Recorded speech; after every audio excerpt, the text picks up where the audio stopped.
Last night, Francisco Alvarez wasn't in the lineup for the Mets, but he did get back in there this evening, of course, hitting ninth as expected. But, Andy, how do you view this catching situation playing out? So, you know how I feel about opinions on this stuff, despite what some people may think. How many times have I offered an opinion prior to today? Let me rephrase. So yes. What do the Mets No, think? I'm saying this is where I'm going with this is that I'm finally ready to just say, like, here's what I think. The Mets have to keep Francisco Alvarez on the team. They would be crazy to option Francisco Alvarez, and one hopes that they know it. And what takes me there is a couple of things. From the reporting of knowing that when Alvarez showed up, everyone was like, oh, he's a great kid, he works hard, he's got a lot of framing skills, got a good bat, but there's work to be done in terms of game calling and working with pitchers. A lot of those same people now are unbelievably impressed 6 weeks later or so by how much progress he's made. He has the want to, like Showalter says, but he's also, it's resulting in actual rapid improvements.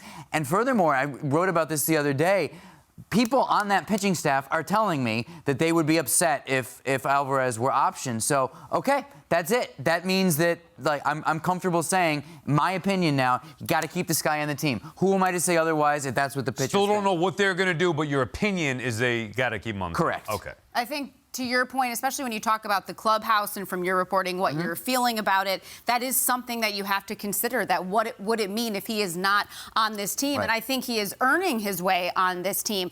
In the last week, he's hit 400, the last 7 days, and so he's taking advantage of his opportunities. So you have to give him a lot of credit, too, because when he's getting that playing time, he's making the most of it. And I think that's what you're going to see with Beatty and Vientos if you start seeing him in there more, because I think you have to take the good, and if you want to even call it the bad with these guys, because nothing's really been bad. It's just that learning curve. I think of last night, that miscue from Beatty at third base. Well, that's just going to be part of it, right? Like that he's going to hit well, he's getting used to third base, and that'll come with the territory. But all in all, what comes with the younger players is they infuse life into this team. The energy that you saw from them during that 5-game win streak was like nothing that we have seen so far this season.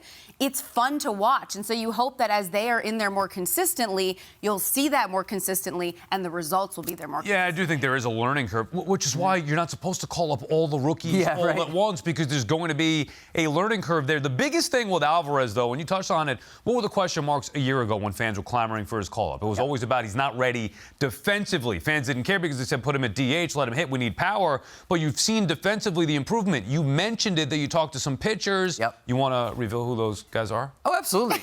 No one's ever asked me to reveal the source. Here's who they are. No, there's more than one pitcher who believes that. I wouldn't have written it if it was just one guy making a comment. The feeling in that pitching staff, multiple like people. A starter? Multiple people who I've talked to. Is it like 1 to 5? Are his initials. Look, the point is, I can tell you that these guys want to throw to Alvarez. It's a widespread feeling, and I've talked to multiple people. So me sitting here as a reporter, you got to take that seriously. Right, and I would think the Mets are going to take that seriously, which would lead me to believe that they're not going to be dumb and send him down. If the pitchers are saying they want him here and he's producing at a high level, can't imagine they're going to send him down for Tomas, Nido, or Gary Sanchez. And welcome in John Harper, fresh off the BNNY IL. Harper, I know you were back Friday, but I wasn't, so good to have you back on the show. Alvarez not being in there last night infuriated Met fans. What have scouts told you about Gary Sanchez? Yeah, thanks, Sal. But I can tell you Andy's sources if you want me to, but I probably shouldn't do that. He probably knows a few of them. That's fair.